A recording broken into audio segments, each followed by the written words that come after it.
Hello dear students, मेरी class में आप सबका मोस्ट वेलकम। आज हमारी केमिस्ट्री का फर्स्ट लेक्चर है जिसमें हम कवर करेंगे एनसीईआरटी केमिस्ट्री का फर्स्ट चैप्टर जिसका नाम है some basic concepts of chemistry. Chapter को स्टार्ट करने से पहले मैं आपको चैप्टर के बारे में कुछ बातें बता देता हूँ। इस चैप्टर के अंदर हम एनसीईआरटी का मतलब ये एक कह सकते हैं बहुत मोस्ट इंपॉर्टेंट चैप्टर होता है, पहला चैप्टर जो है, क्योंकि इसमें जितना भी हम बेसिक यूज़ करने वाले हैं पूरे साल में केमिस्ट्री के अंदर उन सारी चीज़ों को हम पढ़ते हैं, जिसमें सबसे इंपॉर्टेंट होता है मोल के अलावा भी और सारे जो अदर बेसिक टर्म्स हैं, जो कुछ भी वर्ड्स आप पूरे साल केमिस्ट्री पढ़ते समय सुनने वाले हैं क्लास में, for example mass, density, volume etcetera, सारी चीज़ें क्या होती हैं, क्या कैसे होता है, वो सब कुछ हम इसी चैप्टर में सीखते हैं। तो इस वजह से ये चैप्टर बहुत ही इंपॉर्टेंट बन जाता है। इसके अलावा एक बात मैं आपको और बताऊं, चैप्टर को जब भी हम इसमें पढ़ रहे हैं तो हम एनसीईआरटी का अपना जितना भी सिलेबस है उसको स्टेप बाय स्टेप पूरा कवर करेंगे। साथ ही साथ में एनसीईआरटी की बैक एक्सरसाइजेस जो प्रॉब्लम्स दी हुई हैं उनको सॉल्व करने के लिए अगर जो भी एडिशनल कॉन्सेप्ट्स हमें ज़रूरत पड़ेगी जिनकी भी, उनको भी हम इसमें सीखेंगे। समझ में आ गई बात? तो क्लास बहुत ही इंटरेस्टिंग होने वाली है, बहुत ही इंपॉर्टेंट होने वाली है। आप सभी अलर्ट होके एकदम फोकस्ड होके देखिएगा। चलिए स्टार्ट करते हैं हम आज की क्लास को। बेसिक से स्टार्ट करते हैं हम। जो भी बेसिक्स आप पढ़ चुके हैं अपने पीछे क्लासेस में, प्रीवियस क्लासेस जैसे 9th और 10th वगैरह में, उनमें तो फर्स्ट ऑफ सबसे पहले हम पढ़ेंगे मैटर के बारे में। Okay, about matter. मैटर को हिंदी में हम सभी द्रव्य कहते हैं। बस ऐसे ही लिख रहा हूँ हिंदी के लिए, आपको मेन ध्यान रखना क्या, मैटर। ठीक है, व्हाट इज मैटर? ये बहुत ही बेसिक सा क्वेश्चन है जो आपसे किया जाता है। सभी आपसे पूछते हैं मैटर क्या है, तो आप प्रीवियस क्लासेस में से पढ़ चुके हैं कि कोई भी चीज़ जिसके पास मास होता है, जो स्पेस कवर करती है, उसको ही हम मैटर कहते हैं। क्लियर? तो मैटर डिफाइन करने के लिए एक बेस्ट डेफिनेशन सबसे अच्छी यही है कि एनीथिंग, सबसे simple definition, anything which has mass and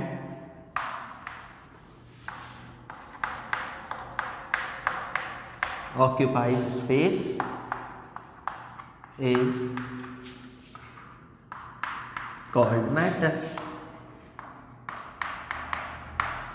clear? ये एक बेसिक डेफिनेशन हो गई मैटर की। अब जैसे एग्जांपल के लिए, तो आसपास की हम अपनी जितनी भी चीज़ें सारी देख रहे हैं, जिस टेबल पे बैठ के आप पढ़ रहे हैं, जिस कॉपी में आप लिख रहे हैं, जिस फोन को इसमें पकड़ के आप मेरी वीडियो देख रहे हैं, ये सब कुछ क्या है, मैटर है। सारी चीज़ें क्या है, मैटर। ठीक है, जो भी चीज़ें आप अपने आसपास देखते हैं, सिर्फ यही नहीं, यहाँ तक कि ऑर्गेनिजम्स, लिविंग थिंग, हम, पेड़ पौधे, सब कुछ क्या है, matter. Everything around you is matter. Basically आप मैटर से घिरे हुए हो पूरी तरीके से। ठीक है, तो कुछ कॉमन एग्जांपल्स जैसे pen, pencil, book, table, organisms,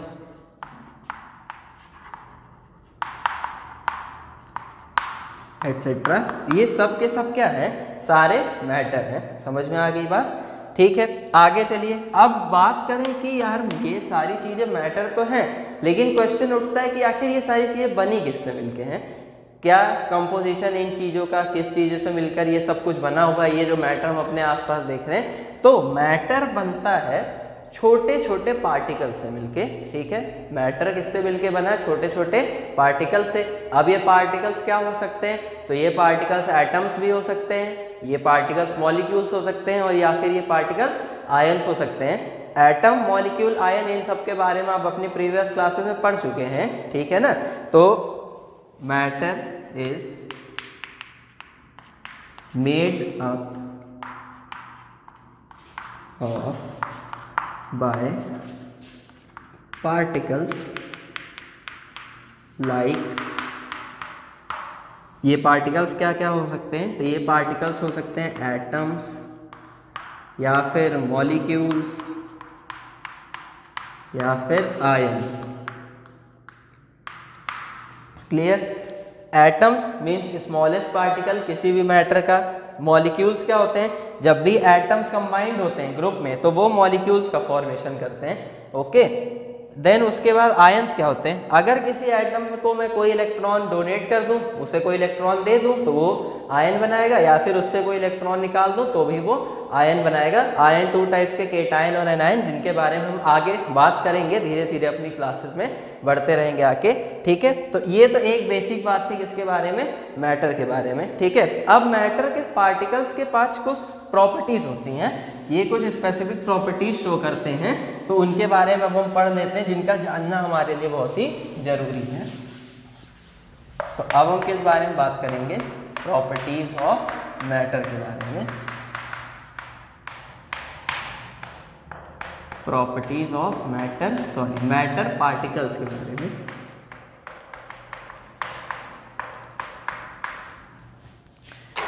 देखिए एक सिंपल सी चीज यहाँ पे अगर मैं ड्रॉ करूँ, ये ऐसे छोटे छोटे गोले गोले वाले डायग्राम आपने बहुत देखे होंगे साइंस बुक में, वापस मैं वही ड्रॉ करता हूँ आपके सामने, कुछ ऐसा, ठीक है। क्या है ये, तो ये बेसिकली मैंने कोई एटम, उसको मैंने थोड़ा सा ऐसे जूम किया, सॉरी एटम नहीं मैटर कोई, ठीक है। सपोज करिए आपकी बुक, थोड़ा सा ऐसे जूम किया तो ये उसके आपको पार्टिकल्स वगैरह पूरे दिख रहे हैं, ऐसा बस आप मान लीजिए। अब देखिए आपको यहाँ पे पार्टिकल्स दिख रहे हैं, ये पार्टिकल्स कुछ भी हो सकते हैं, एटम, मॉलिक्यूल्स या फिर आयंस, ठीक है। अभी हमारा मेन मोटिव वो नहीं है, पार्टिकल्स हैं। इन पार्टिकल्स के बीच में देखिए यहाँ आपको ये कुछ स्पेस दिख रहा होगा, ये बीच में इन पार्टिकल्स के बीच में ये जो आपको एम्प्टी स्पेस यहाँ पे दिख रहा है। अब आप पूछेंगे कि मैं आपको क्यों दिखा रहा हूँ, तो देखिए ये जो एम्प्टी स्पेस है ये हर मैटर के पार्टिकल्स के बीच में पाया जाएगा। हर मैटर में पार्टिकल्स का अरेंजमेंट होगा, अरेंजमेंट डिफरेंट टाइप्स का होगा, लेकिन एक चीज़ जो उसमें कॉमन होगी वो क्या होगी कि हर अरेंजमेंट के बीच में पार्टिकल्स के बीच कुछ स्पेस पाया जाएगा। किसी भी टाइप का अरेंजमेंट हो उसमें पार्टिकल्स के बीच में कुछ स्पेस पाया जाएगा। अब इस स्पेस को हम क्या कहते हैं, तो इस स्पेस को हम कहते हैं इंटरमॉलिक्यूलर स्पेस, IMS हम इसे शॉर्ट में डिनोट करते हैं। तो अब आप बेसिकली ये कह सकते हैं कि मैटर के पार्टिकल्स के बीच में इंटरमॉलिक्यूलर स्पेसेस पाए जाते हैं। कोई भी मैटर हो उसके पार्टिकल्स के जब भी अरेंज होंगे उनके बीच में कुछ ना कुछ स्पेस जरूर होगा, यानी कुछ ना कुछ इंटरमॉलिक्यूलर स्पेस होगा। हाँ, ये हो सकता है कुछ में स्पेस बहुत ज़्यादा हो, कुछ में स्पेस कम हो, और कुछ में इतना कम हो कि हम उसे लगभग नेग्लेक्ट ही कर दें। समझ में आ रही है बात। तो फर्स्ट प्रॉपर्टी हमने क्या देखी मैटर पार्टिकल्स की, कि particles of a matter, particles of a matter contain spaces between them, contains spaces between them, ठीक है। क्या कहते हैं इन स्पेसेस को, तो इन्हें हम कहते हैं इंटरमॉलिक्यूलर स्पेसेस, इंटरमॉलिक्यूलर स्पेसेस। नाम एकदम अब आपको रटना मार देना, अब ये नाम आप सुनते रहोगे पूरे साल, जब भी कहीं पे कुछ भी पार्टिकल मैटर रिलेटेड आया, space related, intermolecular space word एकदम से चिपका दिया जाएगा आपके पास। समझ में आ गई बात। तो जब भी बोला जाएगा इंटरमॉलिक्यूलर स्पेस, आपको तुरंत क्लिक करना चाहिए कि भाई किस बारे में बात कर रहा है, पार्टिकल्स के बीच का जो भी स्पेस है उसके बारे में। समझ में आ गई बात, क्लियर। सेकेंड प्रॉपर्टी की चलो बात करते हैं। तो सेकेंड प्रॉपर्टी अगर हम देखें, ओहो यार गर्मी बहुत है, हाँ, तो सेकेंड प्रॉपर्टी को चलो देखें अगर, तो सेकेंड प्रॉपर्टी में क्या हमसे कह नहीं रहा है, मैं बता रहा हूँ आपको। ये जो पार्टिकल्स होते हैं मैटर के, ये मूवमेंट के लिए फ्री होते हैं, ठीक है। मतलब अगर इनको आवारागर्दी करने की छूट दी जाए तो ये इनसे बड़ा आवारा कोई नहीं है, ठीक। जितनी डायरेक्शंस पॉसिबल होंगी ये सब में मूव करेंगे, ठीक है। वेदर इट इज ऐसे straight line, up and down, zig zag motion भी करेंगे, ऐसे रैंडम डायरेक्शंस में भी ये मूव कर सकते हैं, ठीक है। सॉरी, जिग जैग मोशन मतलब नहीं, जिग जैग नहीं करेंगे, बेसिकली स्ट्रेट लाइन मोशन ही मैटर के पार्टिकल्स करते हैं, लेकिन इन ऑल पॉसिबल डायरेक्शन, ठीक है। हर पॉसिबल डायरेक्शन जो भी पॉसिबल होगी, in front, back, straight line, इधर से इधर, left to right, up and down, जो भी सब में मूव कर जाएंगे। समझ में आ रही है बात।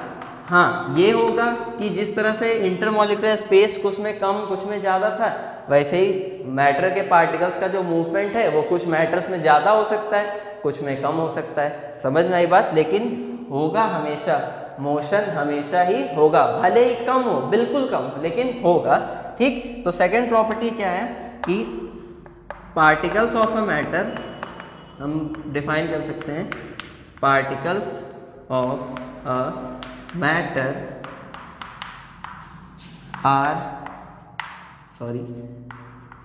are in motion continuously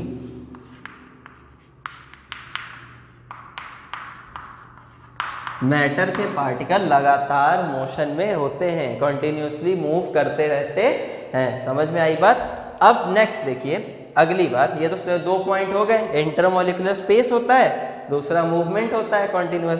तीसरी बात क्या है, कोई भी दो पार्टिकल्स किसी मैटर के अंदर जब भी अरेंज होते हैं वो एक दूसरे को अट्रैक्ट करते हैं, एक दूसरे को अपनी तरफ खींचते हैं। ठीक है, मैटर के पार्टिकल्स एक दूसरे को अपनी तरफ खींचते हैं। अगर सपोज करो ये दो पार्टिकल्स है किसी मैटर के, ओके, तो ये जितना हो सके एक दूसरे को अपने पास पास रखेंगे। ठीक है, अपने पास पास रखना चाहते हैं एक दूसरे को।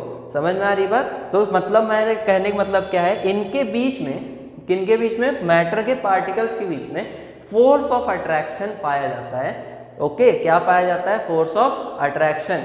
कुछ में कम हो सकता है, कुछ में ज्यादा, लेकिन पाया जरूर जाता है, होता जरूर है। ठीक, तो थर्ड प्रॉपर्टी क्या होगी कि पार्टिकल्स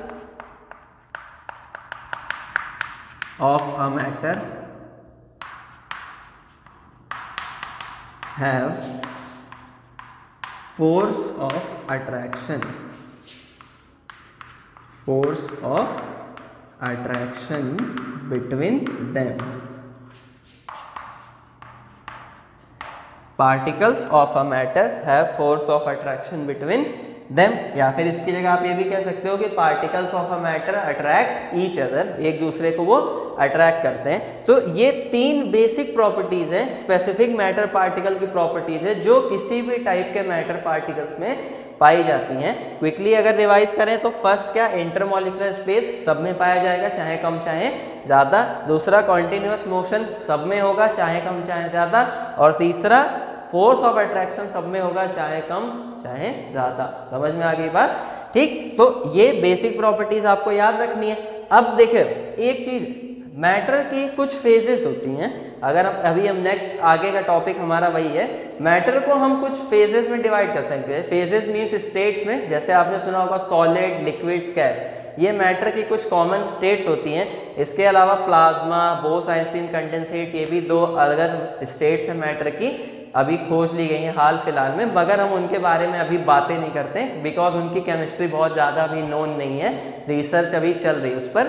कॉमनली हम सॉलिड स्टेट, लिक्विड स्टेट या फिर गैसेस स्टेट के बारे में ही बात करते हैं। तो देखिए फेज को डिसाइड करने की जो बात है, मतलब जो फैक्टर है फेज को डिसाइड करने का, हालांकि बहुत सारे फैक्टर्स होते हैं, बट अभी आपको उस लेवल तक जाना नहीं है। जितना हमने पढ़ा है उसी के बेसिस पे डिफाइन अभी करेंगे। तो देखिए इसमें से ये जो तीनों प्रॉपर्टीज हैं यही रिस्पॉन्सिबल होती हैं कि कोई भी मैटर किस फेज में एग्जिस्ट करेगा। तो ठीक है, अगर बात आपको कॉम्प्लिकेटेड लग रही हो तो आप सिंपल सा ऐसे समझ सकते हो कि कोई भी मैटर सॉलिड बनेगा या लिक्विड बनेगा या फिर गैस बनेगा, इस चीज को डिसाइड करने की जो पावर है ना वो इन्हीं तीन प्रॉपर्टीज के पास है। समझ में आ गई बात। अगर सोच लो कि मान लो किसी पार्टिकल के अंदर जो मूव करने की टेंडेंसी है, किसी मैटर के पार्टिकल्स ऐसे हैं कि उनके अंदर मोशन की जो टेंडेंसी है वो फोर्स ऑफ अट्रैक्शन की टेंडेंसी से ज़्यादा है, तो ऑब्वियस सी बात है वो मैटर पार्टिकल जो है वो पास पास रह ही नहीं पाएंगे, और जब पास पास नहीं रह पाएंगे तो वो एक किसी अदर फेस को ही डिस्ट्रीब्यूट करेंगे, मतलब उसी को बनाएंगे। समझ में आने बात, कंस्ट्रक्ट करेंगे किसी अदर फेस को। तो मीन्स फेस डिसाइडेशन का जो पावर है कि कोई भी मैटर सॉलिड बनेगा, लिक्विड बनेगा या फिर गैस बनेगा, वो किसके पास है, इन्हीं तीन प्रॉपर्टीज के पास। पहला क्या, intermolecular space, second is continuous motion, third is force of attraction. Clear. तो आगे हम अपने उसी टॉपिक में बात करते हैं, तब तक आप इसे नोट डाउन कर लीजिए अपनी कॉपी में।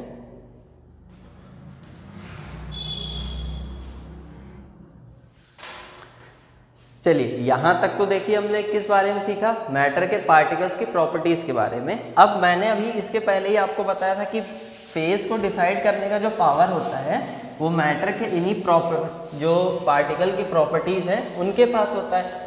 तो क्या होती है मैटर के डिफरेंट फेजेस, किस तरह से उनको डिसाइड किया जाता है, ये सारी चीज़ें अब हम पढ़ने जा रहे हैं। ठीक, तो नेक्स्ट हमारा जो टॉपिक है वो क्या है, स्टेट्स ऑफ मैटर।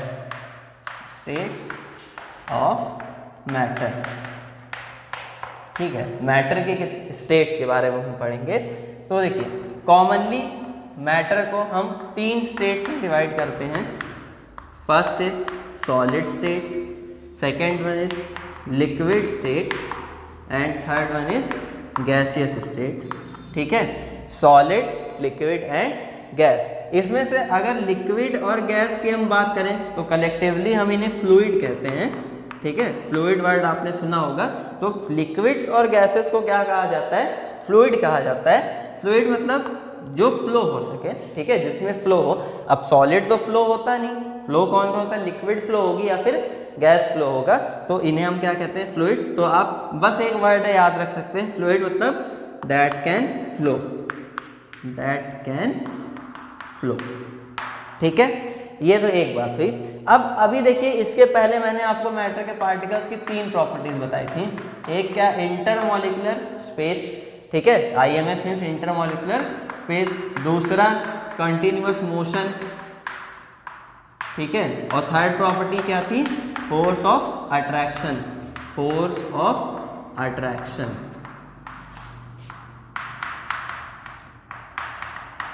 ये अभी 3 प्रॉपर्टीज हमने देखी थी। ठीक है, इसमें से इंटरमॉलिक्यूलर स्पेस की अगर हम देखिए बात करें तो इसे एक माइनर सा डिसाइडिंग फैक्टर कह सकते हैं। तो इसके बारे में अभी हम बात नहीं करते। मेन हम देखिए 2 चीजों को देखते हैं। ठीक है, मोशन और क्या, फोर्स ऑफ अट्रैक्शन। ठीक, अब देखिए सॉलिड और लिक्विड और गैस में से कोई मैटर सॉलिड कब बनेगा, लिक्विड कब बनेगा, गैस कब बनेगा, इस चीज की अगर हम बात करें तो देखिए सॉलिड फेज में कोई भी मैटर तब एग्जिस्ट करेगा, मतलब कोई भी मैटर सॉलिड तब कहलाएगा जब उसके पास जो मोशन की टेंडेंसी, पार्टिकल्स के मींस पार्टिकल्स के जो मोशन की टेंडेंसी है वो बहुत बहुत बहुत कम हो उसके फोर्स ऑफ अट्रैक्शन की टेंडेंसी से।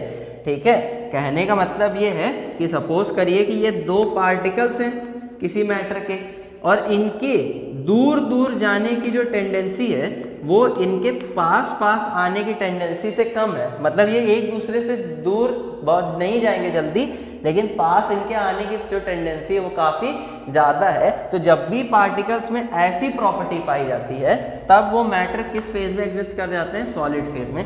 मीन्स ये पार्टिकल्स क्या बनाएंगे, सॉलिड बनाएंगे। जो भी मैटर बनाएंगे वो किस स्टेट में होगा, सॉलिड स्टेट में। समझ में आ गई बात। ठीक, एक बात।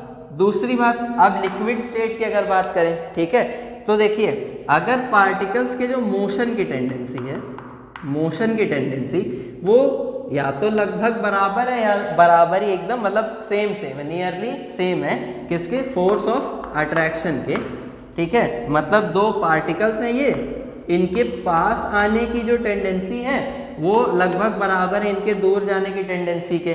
मतलब ये पास भी जा सकते हैं और दूर भी। ठीक है, तो ऐसा फेज जब भी आएगा 2 पार्टिकल्स के बीच में, इस तरह की जब कंडीशन होगी तो ये क्या, किस टाइप का मैटर बनाएंगे, लिक्विड। मतलब जो भी मैटर ये कंस्ट्रक्ट करेंगे वो किस फेज में होगा, लिक्विड स्टेट में। समझ में आ गई बात ये। ठीक, अब तीसरा गैस। अब गैस को देखिए आप इनके बेसिस पे खुद डिसाइड कर सकते हैं। अगर मैं बोलूं कि मोशन और फोर्स ऑफ अट्रैक्शन में से क्या ज़्यादा होगा कि गैस फेज में पार्टिकल एग्जिस्ट कर जाए, तो ऑब्वियस सी बात है अगर पार्टिकल्स का मोशन मतलब दूर जाने की टेंडेंसी उनके फोर्स ऑफ अट्रैक्शन की टेंडेंसी से ज़्यादा है तो वो पार्टिकल्स किस में एग्जिस्ट कर जाते हैं, गैसियस फेज में। मीन्स ये 2 पार्टिकल्स हैं ये, और इनके जो दूर जाने की टेंडेंसी है वो काफ़ी ज़्यादा है एज कंपेयर टू इनके पास आने की टेंडेंसी से। तो ये दोनों पार्टिकल्स जो है वो किस में एग्जिस्ट कर जाएंगे, गैसियस फेज में। मीन्स जो भी मैटर ये कंस्ट्रक्ट करेंगे वो किस फेज में होगा, गैस फेज में। समझ में आ गई बात आपको। ये होता है क्या, डिसाइडिंग फैक्टर, कि किस तरह से हम फेज को डिसाइड करते हैं। तो एक चीज क्या आपने देखी, फेज डिसाइड करने का पावर किसके पास है, इन्हीं 3 प्रॉपर्टीज के पास। ठीक है, अब देखिए 2 को हमने डिस्कस किया। अब ये क्या, इंटरमॉलिक्यूलर स्पेस यहाँ का क्या रोल है, तो रोल है, देखो कैसे दिखाता हूँ। अगर बात करूँ कि इन दोनों पार्टिकल्स के बीच फोर्स ऑफ अट्रैक्शन ज़्यादा है, मोशन की टेंडेंसी कम है, तो ये एक दूसरे के काफ़ी पास पास होंगे, ऑब्वियस सी बात है होंगे। और अगर एक दूसरे के पास पास होंगे तो इंटरमॉलिक्यूलर स्पेस कैसा होगा, कम होगा, बहुत ही कम। तो अब इसका मतलब हम ये समझ सकते हैं कि अगर किसी मैटर में पार्टिकल्स के बीच इंटरमॉलिक्यूलर स्पेस कम है तो ऑब्वियस सी बात है वो क्या हो जाएगा, सॉलिड। वो कैसा है, सॉलिड है। अगर इंटरमॉलिक्यूलर स्पेस, यहाँ पर देखो अगर बात करें मोशन और फोर्स ऑफ अट्रैक्शन लगभग बराबर है, तो इंटरमॉलिक्यूलर स्पेस यहाँ पे भी कैसा कम है, लेकिन एज कंपेयर टू सॉलिड ज़्यादा है। तो अगर किसी मैटर में जो इंटरमॉलिक्यूलर स्पेस है वो एज कंपेयर टू सॉलिड थोड़ा सा ज़्यादा हुआ तो वो किस में होगा, लिक्विड में। और अगर यहाँ पर देखो मोशन ज़्यादा है और force of attraction come, means दूर जाने की जो प्रॉपर्टी है वो पास आने की टेंडेंसी से बहुत ज़्यादा है, तो यहाँ पे तो इंटरमॉलिक्यूलर स्पेस पार्टिकल्स के बीच का ज़्यादा ही होगा। एक पार्टिकल यहाँ, एक उधर टहल रहा है किसी अदर कॉर्नर पे, तो यहाँ पे अगर इंटरमॉलिक्यूलर स्पेस किसी मैटर में ज़्यादा हुआ तो हम समझ जाएंगे कि वो क्या है, गैस है। क्लियर। तो इस तरह से इंटरमॉलिक्यूलर स्पेस को भी देखकर हम जज कर सकते हैं कि कोई भी जो मैटर है वो सॉलिड है, लिक्विड है या फिर गैस है। समझ में आ गई बात। तो ये होता है डिसाइडिंग फैक्टर, और किस तरह से फेज डिसाइड होती है, बहुत ही इंपॉर्टेंट चीज़ है ये। ठीक है, ज़्यादातर बच्चों को ये बातें पता नहीं होती हैं, तो इस वजह से ये थोड़ा इंपॉर्टेंट हो जाता है। बस आप इतना ही बताया जाता है कि सॉलिड क्या है, लिक्विड क्या है, गैस क्या है, लेकिन ये चीज़ें कैसे एग्जिस्ट करती हैं, क्यों कोई मैटर सॉलिड ही बनता है, लिक्विड ही बनता है या फिर गैस ही बनता है, इस चीज़ को भी समझना हमारे लिए ज़रूरी है। तो इसे नोट डाउन करिए। अब हम एक एक करके सॉलिड, लिक्विड और गैस के बारे में पढ़ते हैं सेपरेटली। क्लियर।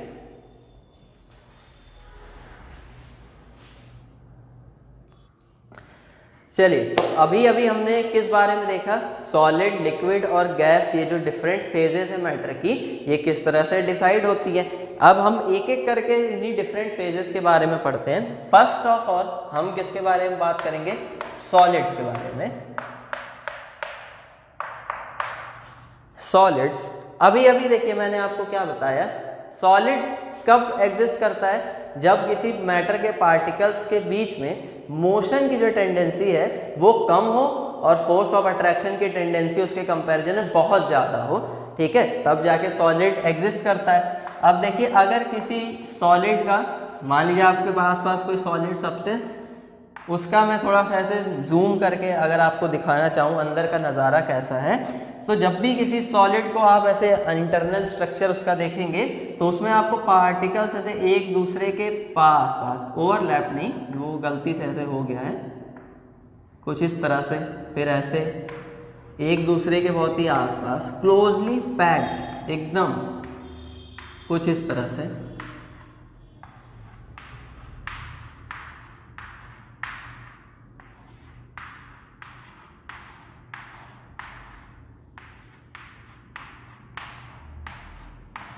कुछ ऐसे दिखाई पड़ेंगे। ठीक है, तो कोई भी सॉलिड सब्सटेंस आप अपने आसपास उठाइए, उसको ऐसे थोड़ा सा जूम किया तो अंदर का नज़ारा दिखा, और नज़ारा कैसा दिखा कि भाई पार्टिकल्स जो हैं वो एक दूसरे के बहुत ही आसपास हैं। अब देखिए ऐसा क्यों हुआ, ऐसा इसीलिए हुआ क्योंकि यहाँ पे जो मोशन की टेंडेंसी थी, पार्टिकल्स के जो मोशन की टेंडेंसी थी वो बहुत कम है as compare to force of attraction between them. ठीक है, फोर्स ऑफ अट्रैक्शन ज़्यादा होने के कारण एक पार्टिकल ने दूसरे पार्टिकल को ऐसे अपनी तरफ खींच के कस के पकड़ा हुआ है कि भाई तू भाग नहीं सकता।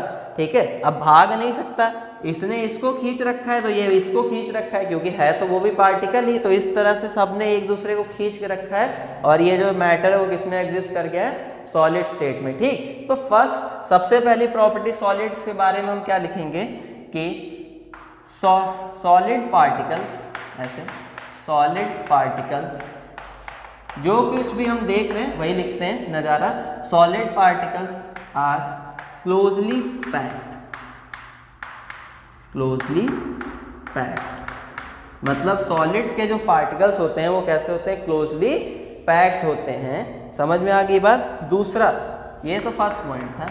सेकंड पॉइंट की अगर हम बात करें तो देखिए यहाँ पे अगर मैं आपको दिखाऊं तो ये जो पार्टिकल्स आपको दिख रहे हैं, देखिए उनके बीच में ये जो स्पेस है, ये वाला रीजन, जैसे यहाँ पे भी आपको ये जो स्पेसेस दिख रहे हैं, देखिए ये स्पेस कितना कम है।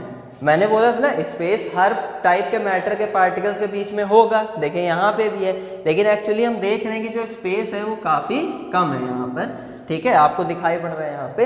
तो दूसरी बात हम क्या बोलेंगे कि इनके पार्टिकल्स के बीच में जो इंटरमॉलिक्यूलर स्पेस होता है सॉलिड पार्टिकल्स के बीच में, वो कैसा होता है, बहुत ही कम होता है। ठीक, तो सेकंड पॉइंट्स क्या कि solid particles contain less intermolecular space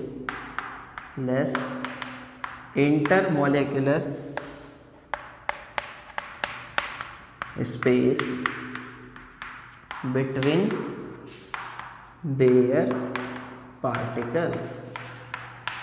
between them भी आप लिख सकते हैं यहाँ पर सीधे सीधे, तो between them। ओके, तो solid particles contain less intermolecular space between them. Intermolecular space बहुत ही कम होता है, यही कारण है कि ये कैसे होते हैं, क्लोजली पैक्ड होते हैं। ठीक, अब दो चीजें तो हो गई यहाँ पे। तीसरी फैक्टर ये कि ये सारे पार्टिकल्स एक दूसरे के पास क्लोजली पैक्ड हैं, इनके बीच का इंटरमॉलिक्यूलर स्पेस बहुत ही कम है। क्यों कम है, क्योंकि इनके बीच में ये फोर्स ऑफ अट्रैक्शन बहुत ही ज्यादा है।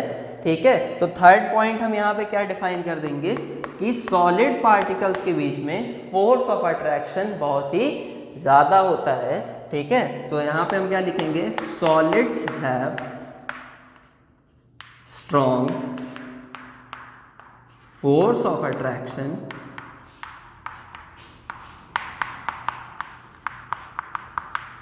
Between their particles.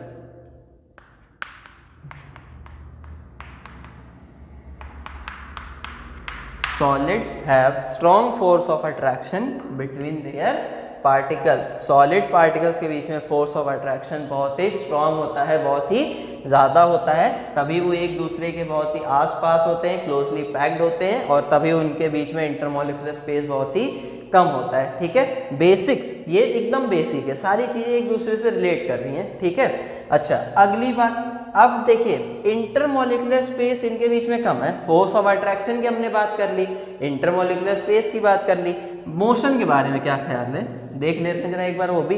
तो ये बताइए, ये जो पार्टिकल्स हैं एक दूसरे के बहुत ही पास हैं, एकदम जैसे जकड़े हुए हैं, जैसे कुछ ये वाला इधर तो ये वाला इसके एकदम ऐसे यहाँ पे, इतना कम स्पेस के लगभग दिखे ही ना।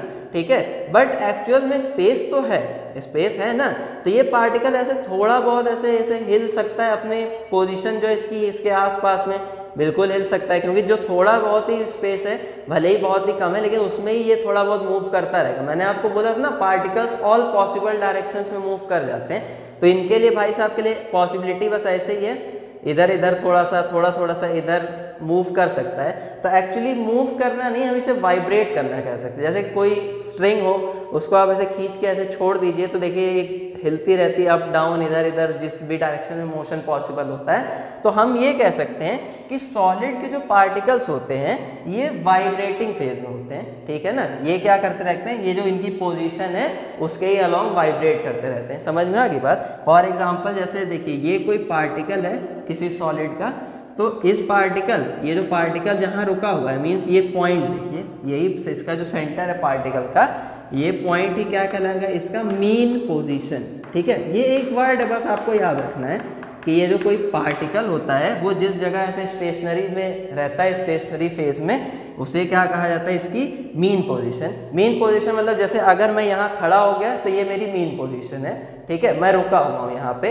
अब अगर मैं इससे थोड़ा सा इधर हटूँ या थोड़ा सा इधर हटूँ तो मैं बोलूँगा मैं मीन पोजीशन से डिफ्लेक्ट हुआ हूँ। ठीक है, तो सॉलिड के जो देखिए पार्टिकल्स होते हैं ना, वो अपनी मीन पोजीशन के अलॉन्ग ही वाइब्रेट करते हैं, मतलब थोड़ा सा ऊपर इधर जा सकते हैं, थोड़ा इस डायरेक्शन में, थोड़ा सा इस डायरेक्शन में, थोड़ा इधर, थोड़ा सा इस तरफ और थोड़ा, मतलब जितनी भी पॉसिबल डायरेक्शन है सब में थोड़ा सा मूव कर वाइब्रेट करते रहते हैं। समझ में आ गई बात, क्योंकि बहुत ज़्यादा तो स्पेस है नहीं इनके पार्टिकल्स के बीच में। तो हम क्या बोलेंगे फोर्थ पॉइंट में कि solid particles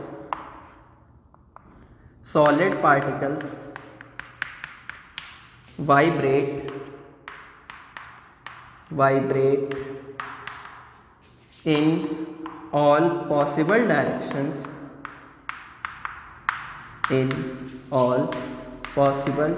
directions, direction short में मैंने लिख दिया है, about their mean position.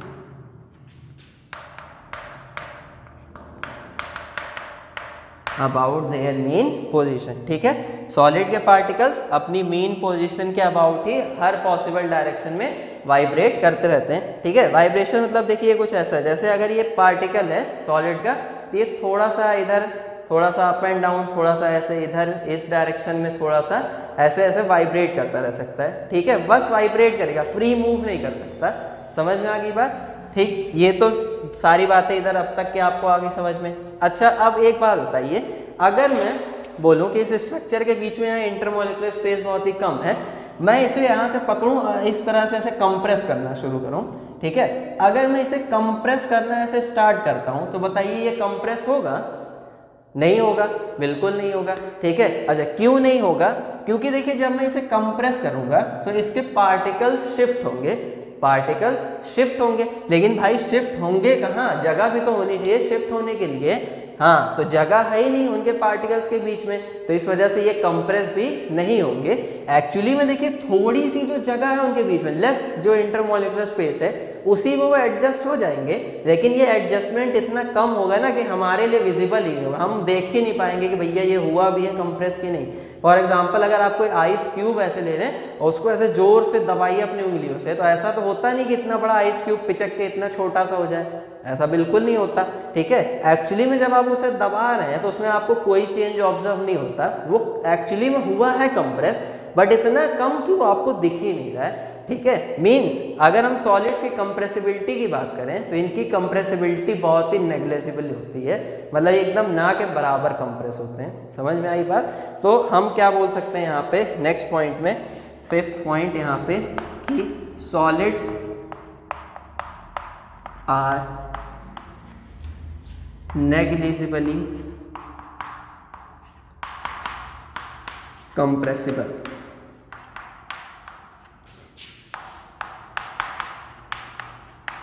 Solids की कंप्रेसिबिलिटी एकदम नेग्लेजिबल होती है। समझ में आई बात, ठीक है। तो ये कुछ जनरल से पॉइंट्स थे किसके बारे में? सॉलिड्स के बारे में। पहला क्या कि सॉलिड पार्टिकल्स के बीच में फोर्स ऑफ अट्रैक्शन बहुत ही कम होता है, बहुत ही लेस होता है। इंटरमोलिकुलर स्पेस जो होता है उनके, अरे सॉरी मैं गलत बोल गया थोड़ा सा, सॉलिड पार्टिकल्स के जो होते हैं वो क्लोजली पैक्ड होते हैं, इंटरमोलिकुलर स्पेस इनके बीच का बहुत ही कम होता है, फोर्स ऑफ अट्रैक्शन बहुत ही ज़्यादा होता है, कंप्रेसिबिलिटी एकदम नेग्लेजिबल होती है, और पार्टिकल्स फ्रीली मूव नहीं कर सकते, वो सिर्फ मीन पोजीशन के अबाउट ऑसिलेट कर सकते हैं, यानी वाइब्रेट कर सकते हैं। समझ में आई बात? ये सारी बातें किसके बारे में थी? सॉलिड्स के बारे में। अब सॉलिड्स के कुछ जनरल एग्जांपल्स अगर आपको दूं तो जैसे आइस हो गया, आइस, ठीक है। उसके अलावा सोडियम क्लोराइड, टेबल सॉल्ट जिसे कहा जाता है, इसके क्रिस्टल्स, ये भी क्या होंगे? सॉलिड्स। इसके अलावा जिंक सल्फाइड हो गया, ये भी क्या हो जाएगा? सॉलिड हो गया। अदर भी शुगर क्रिस्टल्स भी आप ले सकते हैं, शुगर क्रिस्टल्स, तो ये सब किसके एग्जांपल्स हैं? सॉलिड्स के एग्जांपल्स हैं, ठीक है। तो ये सब क्या हो गए? सॉलिड्स। अब नेक्स्ट इसके बाद हम बात करते हैं किसके बारे में? लिक्विड स्टेट के बारे में। इसे आप नोट डाउन कर लीजिए। चलिए, अभी हमने किसके बारे में चर्चा की? सॉलिड्स के बारे में डिस्कशन किया हमने, सॉलिड्स के बारे में काफ़ी ब्रॉड, एक अच्छा खासा। अब हम लिक्विड्स के बारे में बात करते हैं। सॉलिड्स में आपने जो भी प्रॉपर्टीज़ देखी उन्हें आप याद रखिएगा, और अब लिक्विड्स, ठीक है। लिक्विड, चलिए आप जिस बॉटल से पानी पी रहे हैं, ज़रा उस पानी पर अपनी कृपा दृष्टि डालिए, जूम करिए उसे, तो अंदर जो पार्टिकल्स का अरेंजमेंट है वो आपको ऐसा दिखाई पड़ेगा, एक इधर, दूसरा यहाँ पर, तो तीसरा कुछ ऐसे इधर, फिर एक यहाँ, ये इधर साइड कुछ ऐसा। सारे पार्टिकल्स होंगे वो एक ही साइज के होंगे, बट यहाँ मुझसे छोटे बड़े बन रहे हैं, तो उससे हमें मतलब नहीं अभी ज़्यादा खास। हम बस अरेंजमेंट देख रहे हैं पार्टिकल्स का, कि अरेंजमेंट किस टाइप का होगा, ठीक है। तो लिक्विड्स में जो पार्टिकल्स का अरेंजमेंट है पानी में, वो आपको कुछ इस तरह का दिखाई पड़ेगा, ठीक है। अब देखिए यहाँ पर आप क्या देख रहे हैं? सॉलिड्स की उन्हीं प्रॉपर्टीज़ को ध्यान में रखते हुए एक एक प्रॉपर्टी चलिए हम जज करते हैं। फर्स्ट ऑफ ऑल आप क्या देख रहे हैं कि ये जो पार्टिकल्स हैं ये क्लोजली पैक्ड नहीं है, ठीक है, इनके बीच में कुछ थोड़ा सा एक सफिशिएंट स्पेस है, बीच में इंटरमॉलिक्यूलर स्पेस जो है वो सफिशिएंट है, सॉलिड से थोड़ा सा ज़्यादा है। सॉलिड पार्टिकल्स में अभी आप देख रहे थे कि ये जो स्पेस था पार्टिकल्स के बीच का इंटरमॉलिक्यूलर स्पेस वो बहुत ही कम था, बट यहाँ पे कैसा है, ज़्यादा है, ठीक है, बहुत ज़्यादा नहीं है but as compare to solid तो ज़्यादा है। समझ में आई बात? तो फर्स्ट प्रॉपर्टी हम अपनी यहाँ पर पहले मेंशन कर देते हैं कि लिक्विड पार्टिकल्स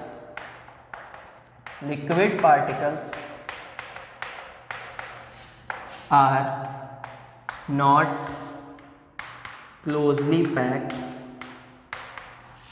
ये क्लोजली पैक्ड नहीं होते हैं, ठीक है, comma they contain sufficient, they contain sufficient intermolecular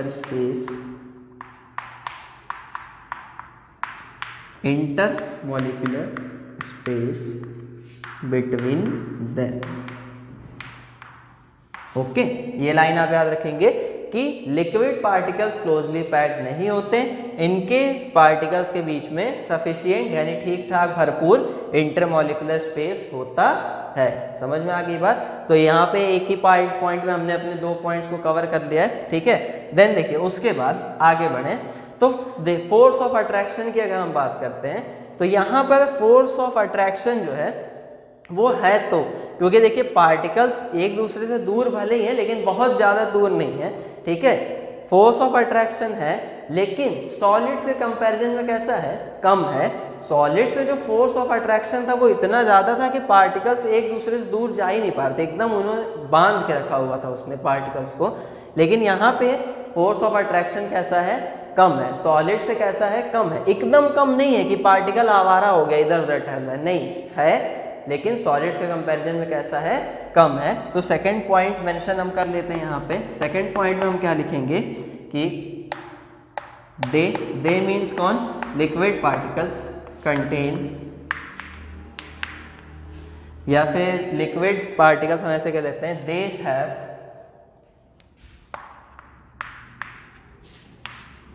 force of attraction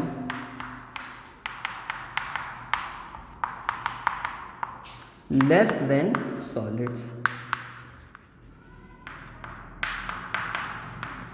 they have force of attraction less than solids। इनका force of attraction solid से कैसा होता है, कम होता है, ठीक। स्पेस की बात हो गई, फोर्स ऑफ अट्रैक्शन की बात हो गई, पैकिंग की बात हो गई। अब अगर हम मोशन की बात करें तो देखिए यहाँ पर जो पार्टिकल्स हैं वो मूव तो करेंगे लेकिन बहुत ज़्यादा मूव नहीं कर सकते, क्योंकि देखिए इंटरमॉलिक्यूलर स्पेस बहुत ज़्यादा नहीं है, सफिशिएंट है, ठीक ठाक है, लेकिन बहुत ही ज़्यादा नहीं है। हाँ, मूवमेंट जो होगा वो सॉलिड से कैसा होगा, ज़्यादा होगा। समझ में आ रही होगी बात आपको? तो यहाँ पे थर्ड पॉइंट में हम हमारे मेंशन कर लेंगे कि they can move freely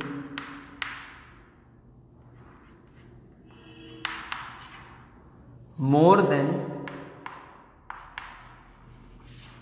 solid particles,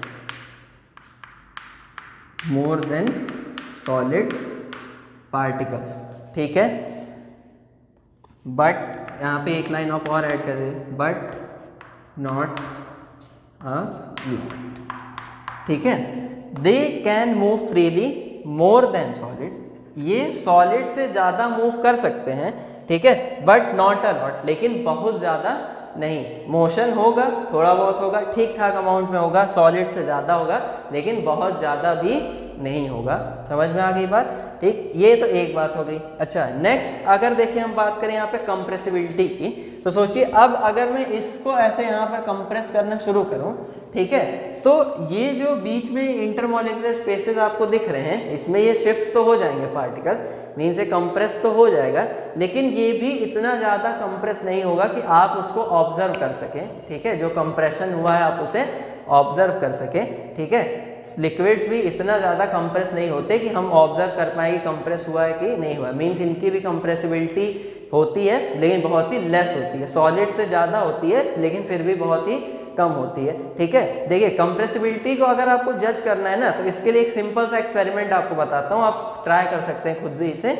आप सिंपली एक फ्रेश सिरिंज लीजिए, इंजेक्शन सिरिंज, ठीक है, यूज़ जो ना की हुई हो, उसकी निडल को आप ऊपर से निकाल के आगे का जो उसका हिस्सा है, ठीक है, जहाँ पर निडल हम इजेक्ट करते हैं, उसे आप क्या कर दीजिए, ब्लॉक कर दीजिए किसी भी तरह से, टेप वगैरह लगाकर या फिर कोई चीज़ आप लगा के ब्लॉक कर दीजिए उसे, या हीट करके सिंपली बहुत ही केयरफुली उसे ऐसे पिघला के ब्लॉक कर दीजिए। पीछे से आप जो रबड़ ग्रिप होती है उसे निकाल के उसमें कुछ भी आप सबसे, जैसे अगर आप सॉलिड्स की कंप्रेसिबिलिटी चेक करना चाहते हैं तो थोड़े सैंड पार्टिकल्स उसमें ऐड कर दीजिए और उसके बाद रबड़ ग्रिप को फिर से लगा के अब आप कोशिश करिए उसे पुश करने की नीचे साइड में।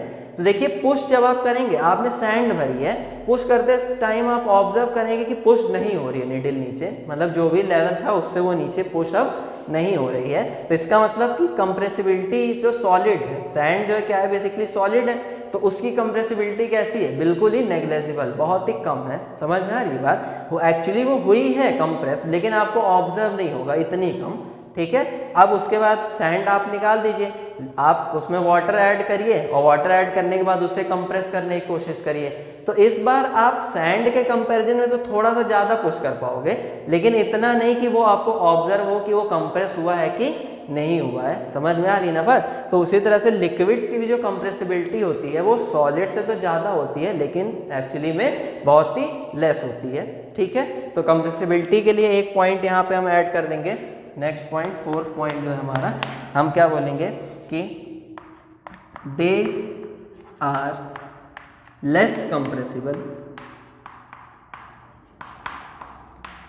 दे are less compressible but more than solids, more than solids. ठीक है, इनकी कंप्रेसिबिलिटी बहुत ही कम होती है, बहुत ही लेस होती है, लेकिन सॉलिड से ज़्यादा होती है।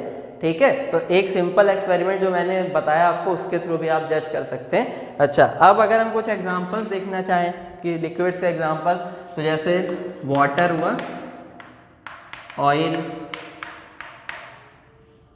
ठीक है, इसके अलावा भी आप ले सकते हैं जैसे हनी, शहद। ठीक है, ये सब किसके एग्जांपल हो जाएंगे, लिक्विड्स के।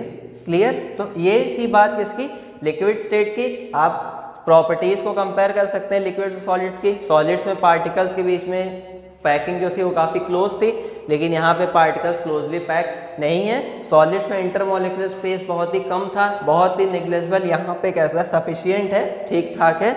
देन उसके बाद force of attraction in liquid particles के बीच में ठीक बढ़िया अच्छा खासा है, लेकिन सॉलिड से कैसा है, थोड़ा सा कम है, सॉलिड पार्टिकल्स में बहुत ही ज़्यादा होता है। देन उसके बाद ये फ्रीली मूव कर सकते हैं, बहुत ज़्यादा नहीं लेकिन सॉलिड से ज़्यादा, लेकिन सॉलिड पार्टिकल्स फ्रीली मूव नहीं कर सकते, वो सिर्फ अपनी मीन पोजीशन के अबाउट वाइब्रेट कर सकते हैं। ठीक है, देन कंप्रेसिबिलिटी की बात करें तो लिक्विड्स और सॉलिड्स में सॉलिड्स एकदम नेग्लिजिबली कंप्रेसिबल होते हैं, ना के बराबर, लेकिन लिक्विड्स भी बहुत ज़्यादा कंप्रेस नहीं होते हैं, लेकिन सॉलिड से इनकी कंप्रेसिबिलिटी ज़्यादा होती है। ठीक है, इनकी कंप्रेसिबिलिटी सॉलिड के कंपैरिजन में काफ़ी ज़्यादा होती है। ठीक, तो ये जनरल पॉइंट्स है जो आपको किसी भी स्टेट को मेंशन करने के लिए चाहिए। ओके, नेक्स्ट चलिए अब हम इसके बाद बात करते हैं गैसेस स्टेट के बारे में, तब तक इसे आप नोट डाउन कर लीजिए। Okay, now let's move ahead. अब हम बात करते हैं गैसेस स्टेट के बारे में। सॉलिड्स और लिक्विड्स के बारे में अभी हमने डिस्कस कर लिया, अब हम डिस्कस करते हैं गैसेस को कि गैसेस के पास क्या क्या प्रॉपर्टीज़ होती हैं।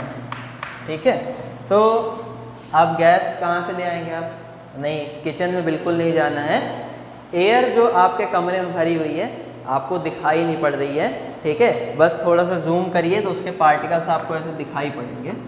अब कैसे दिखाई पड़ेंगे, तो एक इधर, दूसरा कहीं और टहल रहा है, तीसरा यहाँ पर, ये ऐसा, फिर इधर वो राज कपूर सर का गाना एक है आवारा हूँ वाला, बिल्कुल वही गाना गाते हुए ये लोग टहलते हैं।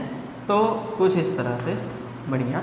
तो अरेंजमेंट जो होता है गैसेस का, गैसेस के पार्टिकल्स का जो अरेंजमेंट होता है वो कुछ इसी टाइप का होता है, डिफरेंट। चलिए एक आंख और बढ़ा लेते हैं, हाँ ऐसा, एक दूसरे से बिल्कुल दूर दूर, एक दूसरे से कोई मतलब नहीं, बिल्कुल आवारा टाइप के, इधर उधर सब भटकते रहते हैं। ठीक है, क्या देख रहे हैं आप? ठीक है, अभी आपने सॉलिड्स और लिक्विड्स को जज किया है ना, उसी के बेस पे जज करते हैं। तो सबसे पहले आपको क्या दिखाई पड़ रहा है? क्लोजली पैक्ड, तो बिल्कुल नहीं भैया, बिल्कुल। ये देखिए स्पेस कितना ज़्यादा है इनके बीच में। अब स्पेस ज़्यादा वो तो मैंने खुद ही बता दिया, तो इंटरमॉलिक्यूलर स्पेस इनके बीच का कैसा? बहुत ही ज़्यादा। ठीक, थर्ड आपको क्या पता चल रहा है? बिल्कुल सही, फोर्स ऑफ अट्रैक्शन इनके पार्टिकल्स के बीच में एकदम कम, बिल्कुल समझ लीजिए है ही नहीं, ना के बराबर है। तभी तो सब एक दूसरे से इतनी दूर दूर टहल रहे हैं। ठीक है ना, बहुत ही कम है। अच्छा, और क्या दिखाई पड़ रहा है? हाँ, कंप्रेसिबिलिटी। कंप्रेसिबिलिटी अगर मैं चेक करूंगा तो कैसे पता चलेगा आपको? कंप्रेस होगा, बिल्कुल हो जाएगा। क्यों हो जाएगा? क्योंकि भैया इंटरमॉलिक्यूलर स्पेस इनके बीच का बहुत ही ज़्यादा है, इतना ज़्यादा कि ऐसे कंप्रेस करूंगा फटाक से सिकुड़ जाएगी। समझ में आ गई ना बात? तो कंप्रेशन की टेंडेंसी इनमें बहुत ही ज़्यादा है। तो एक एक करके अब सारी प्रॉपर्टीज़ यहाँ पे हम मेंशन कर लेते हैं। सबसे पहली बात क्या कि दे means gas particles have large intermolecular forces, sorry, intermolecular space, large intermolecular space between them। Okay, ये between लिखा है, इन शॉर्ट between them। एक चीज़ हो गई, इंटरमॉलिक्यूलर स्पेस बहुत ही ज़्यादा। दूसरा आप क्या मेंशन करेंगे कि दे have very less force of attraction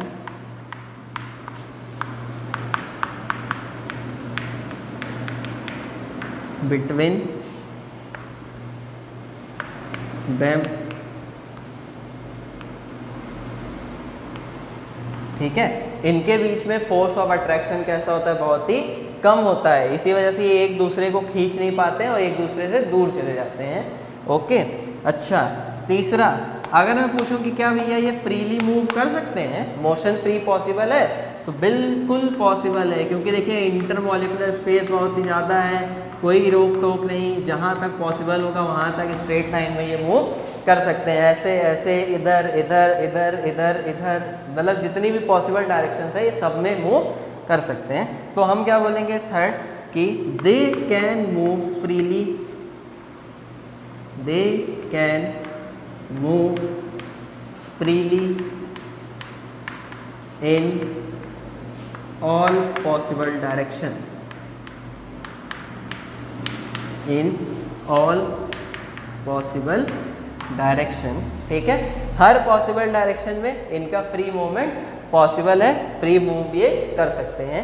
ठीक है, नेक्स्ट अगर हम बात करें कंप्रेशन की, तो कंप्रेसिबिलिटी इनकी बहुत ही ज़्यादा होती है due to have large intermolecular spaces between them. Intermolecular space ज़्यादा होने के कारण हम जैसे इनको दबाते हैं, सारे पार्टिकल्स इधर उधर के जो होते हैं वो एक छोटे से स्पेस को ऑक्यूपाई कर लेते हैं, और जो पूरी की पूरी गैस होती है वो सिकुड़ के एक छोटी सी जगह में फिक्स हो जाती है। ठीक है, कंप्रेसिबिलिटी को इनकी सबसे अच्छा समझने का आइडिया है, आपके किचन में जो सिलेंडर है उसमें ब्यूटेन भरी होती है। ठीक है, अब ब्यूटेन उसमें भरी जाती है, देखिए हाई प्रेशर पे, तो उतने से वॉल्यूम के अंदर लगभग 14 kg तक ब्यूटेन आप भर सकते हैं, सिलेंडर का जो वेट होता है नॉर्मल। तो देखिए कितनी ज़्यादा गैस 14 kg अराउंड उतने छोटे से स्पेस में भर दी जाती है। ठीक है, ऐसा पॉसिबल ही क्यों हुआ? गैसेस की हाई कंप्रेसिबिलिटी के कारण। ठीक है, हाई प्रेशर पर उसे कंप्रेस किया गया और कंप्रेस करके सिलेंडर में फिल कर दिया गया। ठीक है, तो वो एक अच्छा तरीका है याद रखने का कि गैसेस की कंप्रेसिबिलिटी बहुत ही ज़्यादा होती है। तो फोर्थ पॉइंट में हम अपने मेंशन कर लेते हैं कि gases are highly compressible, gases are highly compressible. ठीक है, सबसे ज़्यादा कंप्रेसिबिलिटी किसकी होती है? गैसेस की होती है। अब गैसेस के अगर कुछ एग्जांपल लेना चाहें तो फर्स्ट ऑफ जैसे एयर हो गया, एयर एक बेसिकली मिक्सचर है गैसेस का। उसके अलावा ऑक्सीजन, नाइट्रोजन,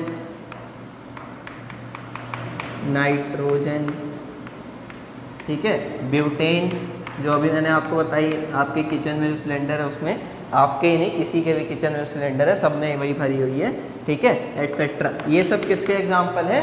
गैसेस के। तो अब इन सारी चीज़ों को देखने के बाद आप सॉलिड्स, लिक्विड, गैसेस, किस तरह से ये फेजेस मैटर के डिसाइड होती हैं, क्या क्या प्रॉपर्टीज़ होती है डिफरेंट फेजेस की, मैटर की क्या क्या प्रॉपर्टीज़ होती हैं, उनके पार्टिकल की क्या प्रॉपर्टीज़ होती हैं, इन सबको सीख चुके हैं। आज की क्लास को अपनी हम यहीं पे स्टॉप करते हैं, लेकिन ये अभी क्लास ख़त्म नहीं हुआ है हमारा चैप्टर, आगे भी इसमें जो अदर पोर्शंस है उन्हें हम कवर करेंगे, ठीक है।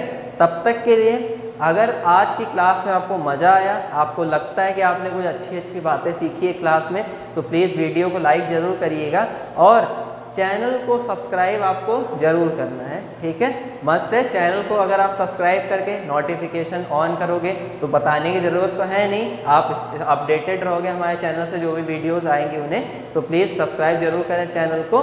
तब तक के लिए stay safe from corona virus, अपने आसपास भी सफाई बनाए रखें, हाथों को सैनिटाइज करना और धुलना मत भूलें। और अगर आपके घर में जो भी आपके बड़े बुजुर्ग हैं अगर आपके घर में, तो प्लीज़ उनकी स्पेशल केयर करें और सेल्फ क्वारंटीन हो, लेकिन अपनी बुक्स को क्वारंटीन ना करें, ठीक है।